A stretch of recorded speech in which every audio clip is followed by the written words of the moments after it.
نہیں میرے عزیزوں، دنیا بڑی پیاری چیز ہے. اگر دنیا کو دین بنا کے آپ رکھیں جیسے عثمان غنی نے رکھا ہے، اگر دنیا کو آپ دین بنا کے رکھیں جیسے حضرت صدیق اکبر نے رکھا، اگر دنیا کو دین بنا کے رکھیں آپ جیسے امام اعظم ابو حنیفہ نے رکھا، ان کی بھی ویپار کی دکان تھی، کپڑے کے بہت بڑے ویپاری تھے امام اعظم رحمۃ اللہ علیہ. تو وہ دنیا نہ تھی بلکہ دنیا کو عین دین بنا کے رکھا تھا. سبحان اللہ. بغیر دنیا کے تو کوئی کام چل ہی نہیں سکتا ہے صاحب. دنیا اور دین کا یہ چوڑا دامن کا رشتہ ہے، اس سے آپ الگ ہو ہی نہیں سکتے. مگر وہ دنیا جو شریعت محمد رسول اللہ صلی اللہ علیہ وسلم کے دائرے میں اہدنا الصراط المستقیم. اے اللہ چلا ہم کو راہ سیدھی. کن لوگوں کی راہ؟ ان لوگوں کی راہ جو تیرے فرمان پر چل کر کے تیرے انعام کے مستحق ہوئے اور تو نے اسے انعام اور اکرام سے نوازا. انعمت علیہم.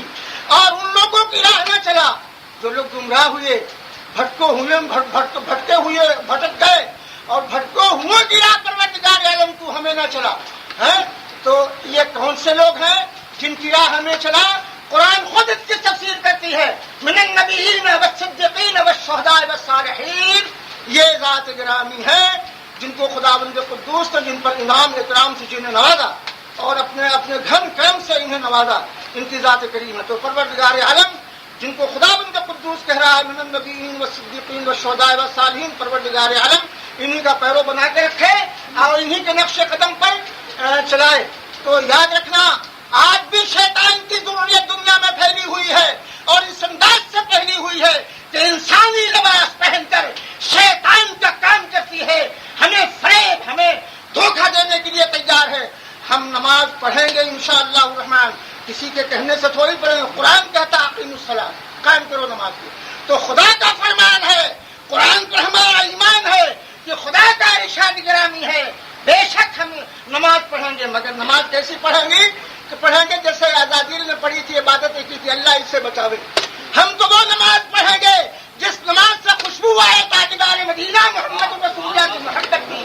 ہم اور عبادت کریں گے جس عبادت سے خوشبو آئے تاجدار مدینہ محمد رسول اللہ صلی اللہ علیہ وسلم کی محبت کی ہے. ہم ایسی نماز سے قائل نہیں.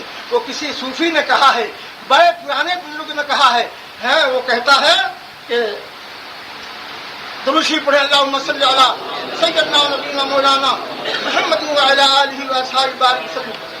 بہرحال وہ کہتا ہے کہ شریعت کا حکم جو ہوتا ہے وہ جسم پر ہوتا ہے. شریعت ظاہر کو لیتی ہے، باطن کو نہیں لیتی.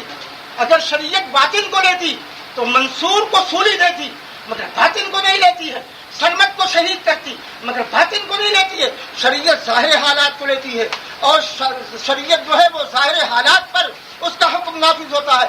قلب آزاد ہے، قلب آزاد ہے، قلب پر کسی کا کنٹرول نہیں ہے.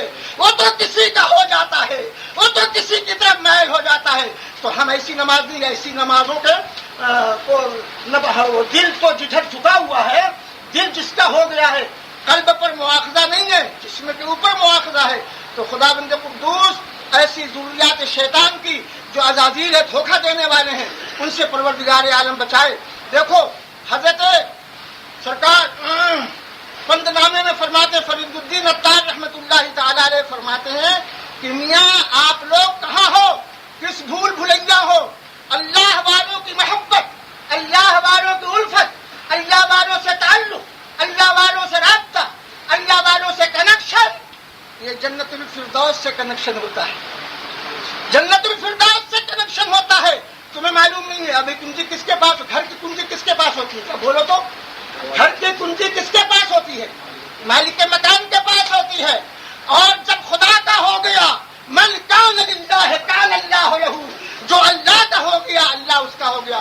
تو شیخ فرید الدین عطار رحمۃ اللہ علیہ پند نامے میں فرماتے ہیں، حب در ویشا کلید جنتاس، حب در ویشا کلید جنتاس، اور دشمن عیشا سزائے لعنتاس.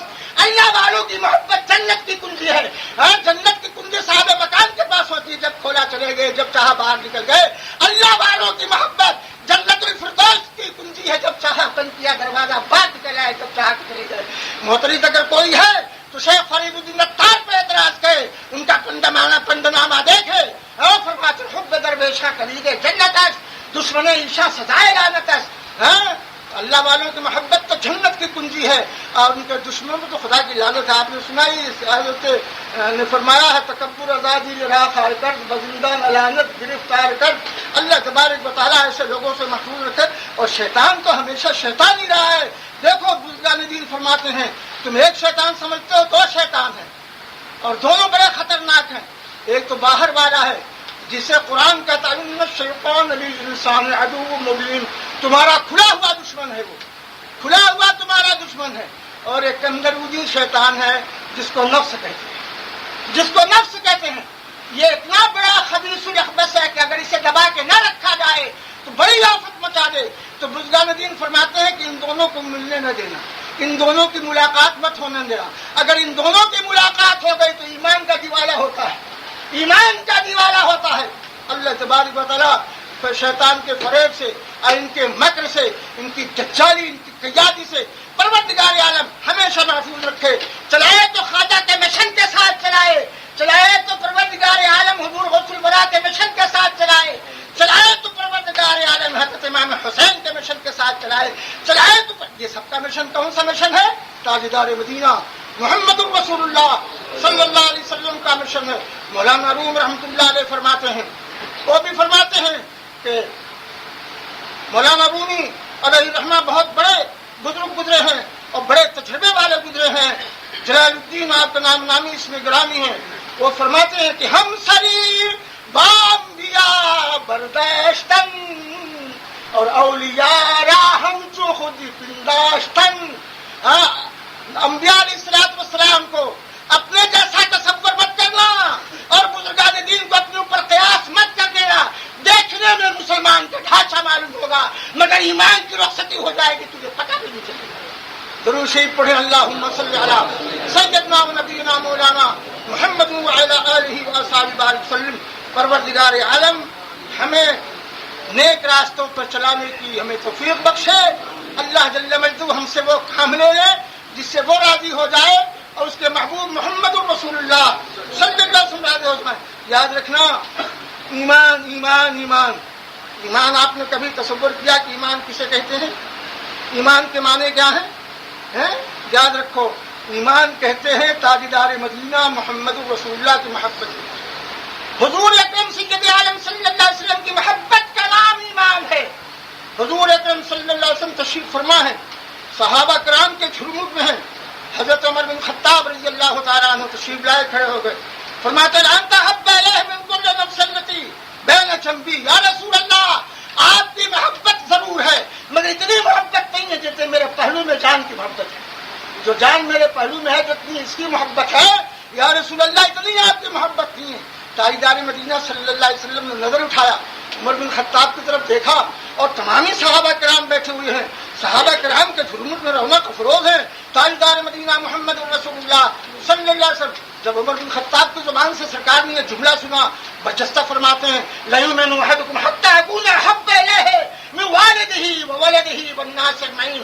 اے عمر تم میں کا کوئی مومن ہو نہیں سکتا ہے جب تک کہ مصطفیٰ کی محبت ہر شے سے زیادہ نہ ہو جائے, ہر شے پر غالب نہ ہو جائے. مومن ہو ہی نہیں سکتا ہے وہ. عمر بن خطاب جیسا صحابی جو مجسمہ دعا بن کر اسلام میں آیا ہو تھر تھری کانپ گئی اور کھڑے ہو گئے بارگاہ میں. فرماتے ہیں یا رسول اللہ والذی انزل الیک الکتاب لانت حب الیہ من کل نفس التی بین جنبی. قسم اس پر یہ قسمیہ والذی انزل الیک الکتاب, قسم اس پروردگار عالم کی جس نے آپ پر قرآن شریف نازل فرمایا. یا رسول اللہ اب آپ کی محبت جان سے بھی زیادہ ہو گئی. تو تاجدار مدینہ محمد رسول اللہ مسکراتے ہوئے فرماتے ہیں الا یا عمر, اے عمر اب تمہارا ایمان کامل اور مکمل ہوا. درود شریف پڑھے اللہم صلی علی سیدنا و نبینا مولانا محمد وعلی آلہ وصحبہ وسلم. پروردگار عالم ایسی نمازوں سے محفوظ رکھے جس میں رسول پاک کی محبت نہ ہو, ایسی عبادتوں سے پروردگار عالم ہمیں اور آپ کو بچا کر رکھے جس عبادت میں تاجدار مدینہ محمد رسول اللہ کی محبت کی بو لگائے. یا اللہ ہم سے نماز پڑھا. اور آپ کو معلوم ہے یہاں سنو تحیات کا پڑھنا واجب ہے. جب سجدہ سہو لازم آتا ہے تو پھر تحیات پڑھ کر کے اور تمام چیز کو ختم کر کے سلام پھیرا جاتا ہے. مگر تحیات ایسی چیز ہے, نماز خالص عبادت ہے پروردگار عالم کی, اس میں کسی کی شرکت نہیں ہے. مگر سن لو وہ فرماتا ہے اس میں شرکت اگر کسی کی ہے تو میرے محبوب کی ہے. فرماتے ہیں عبادت، یہ عبادت جو اقصی عبادت میرے لیے خاص عبادت ہے، اس میں بھی میرے محبوب کی ڈیوڑی پر جاؤ اور سلام کر کے میری بارگاہ میں آؤ تو تمہاری نماز قبول ہوگی. اتحیات پڑھتے کو نہیں پڑھتے ہو، اتحیات نہیں پڑھو گے نماز نہیں ہوگی. اتحیات کا پڑھنا واجب واجب واجب.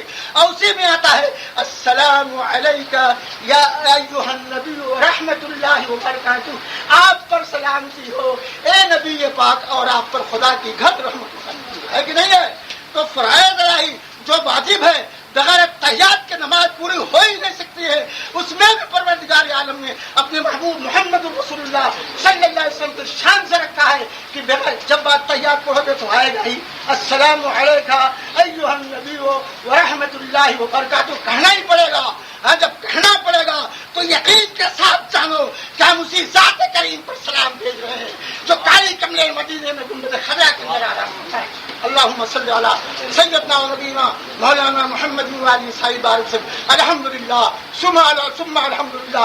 خواجہ ہمارا ہے، غوث ہمارا ہے، حسن ہمارے ہیں، حسین ہمارے ہیں، علی ہمارے ہیں، تمامی بزرگان دین ہمارے ہیں اور تاجدار مدینہ محمد رسول اللہ. تو ہماری بھکتیوں میں ان کی محبت ہے، ان کا جلوہ ہے، ان کی چمک ہے. میاں ان کے بغیر مسلمان عاشق رسول کہیں زندہ رہ سکتا ہے؟ اس کی زندگی دوبھر ہو جائے خدا کی قسم. یہ سب کے